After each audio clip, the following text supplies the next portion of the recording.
조갑제 TV 시청자 여러분 안녕하십니까. 2025년 6월 16일 오후 3시 13분입니다. 지금 국민의힘은 새로운 원내대표를 선출하는 절차를 밟고 있습니다. 의원총회를 열고 원내대표 후보자 3명이 자신의 정견 발표를 하고 그 뒤에 투표를 합니다. 신임 원내대표 후보로는 4선 이현성 의원, 부산진을 출신입니다. 그리고 3선 송은석 의원, 이분은 경북 김천 출신입니다.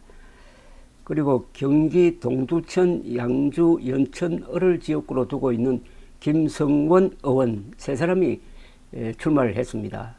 이 가운데 이현성, 송은석 두 사람은 지난해 12월 3일 비상계엄령이 선포되었을 때 비상계엄령 해제 결의에 참석하지 않았고, 김성원 의원은 다른 17명의 국민의힘 국회의원들과 함께 표결에 참석해가지고 해제 결의에 동참한 사람입니다. 그러니까 친한동훈계로 불리기도 합니다.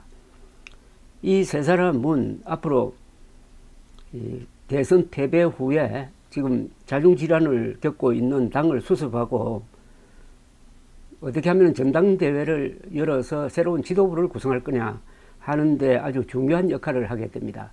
그러니까 세 사람 중 누가 뽑히느냐에 따라서 지금 국민의힘이 정신을 차렸느냐 아니면 관성대로 가느냐 하는 것을 가늠할 수 있게 될 것입니다.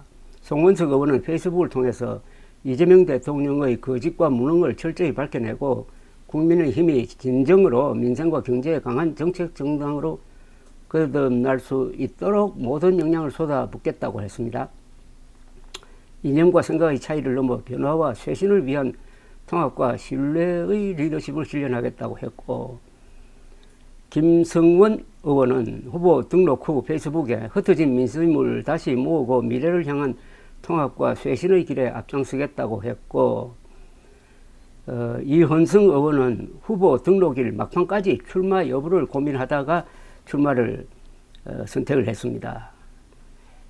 그래서 친윤계로 분류가 되는 송은석 의원과 친한계로 분류되는 김성원 의원, 그리고 부산 출신이면서도 약간 중간적 입장에 있는 이현성 의원, 이 세 사람의 표가 어떻게 되느냐 하는 건데, 주목되는 것은 경상북도 출신과 이 부산 출신 두 사람, 즉 송은석 의원과 이현성 의원이 이 당내 이 당권파의 표를 서로 갈라버리면은 김성원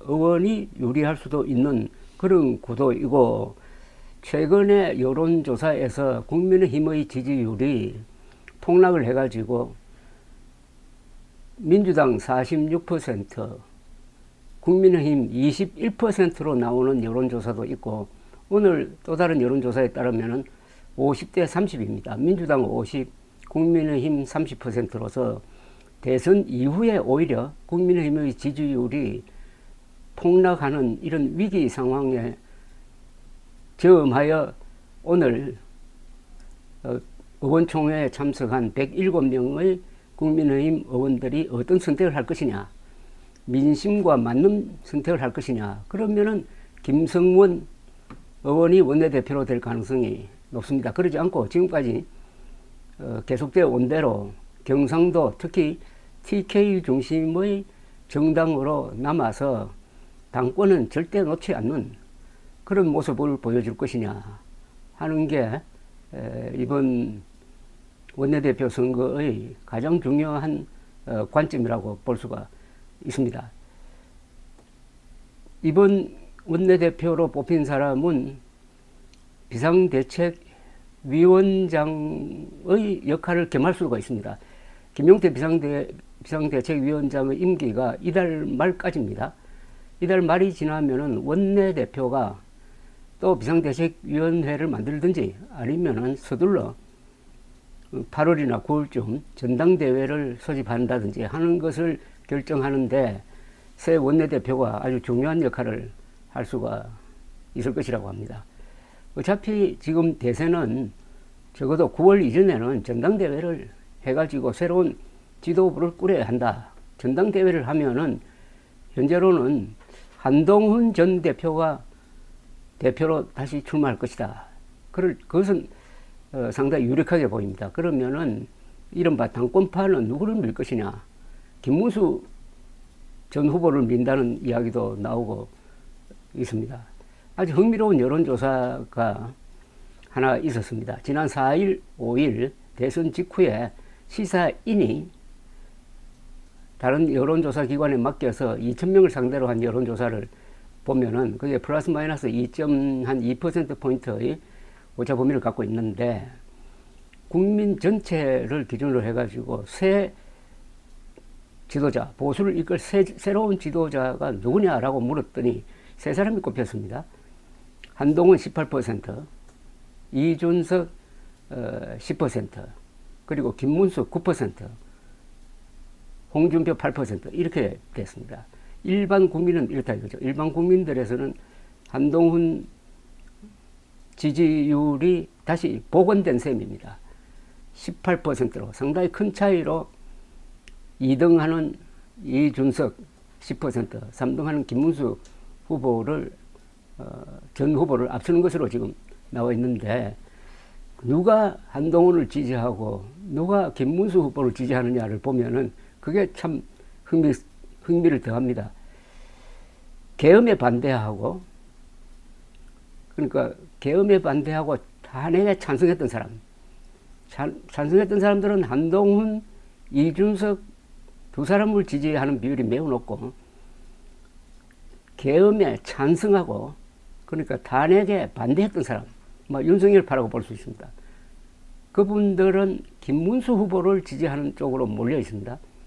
동시에 부정선거 음모론을 믿는 사람들은 김문수 후보 지지가 많고 부정선거 음모론을 믿지 않는 사람들은 한동훈, 이준석 지지가 많습니다. 그래서 확연하게 지금 보수가 분열되고 있는데 그 기준이 한동훈 국민의힘 지지층에 한정하면 한동훈이라고 볼 수 있습니다. 한동훈을 지지하는 사람들은 부정선거 음모론에 속지 않고 계엄에도 반대하고 윤석열 탄핵에는 찬성했던 사람들입니다. 그리고 그 반대에 있는 사람들은 부정선거 음모론에 넘어간 사람, 계엄에 찬성하는 사람, 그리고 탄핵에 반대했던 사람들은 김문수 쪽으로 몰려 있다. 근데 객관적인 기준으로 들이대면은 결국 지난 4월 4일 헌법재판소에 의해서 윤석열의 계엄 선포는 헌법 위반이다. 부정선거 없었다. 윤석열은 국민 신임 배반자이다. 그래서 파면해야 된다. 이게 대한민국이 내린 하나의 기준입니다. 대한민국이 선포한 단죄의 기준, 그것은 국민이면 다 받아들여야 됩니다. 그런데 거기에 승복하지 않는 사람, 국가의 결정에 반역자에 대한 국가의 단죄에 승복하지 않는 사람들이 김문수 후보 쪽으로 많이 몰려있다. 이 사람들이 보수라고 주장을 한다. 그래서 지금 보수는 굉장한 그 반목이라고 그럴까요?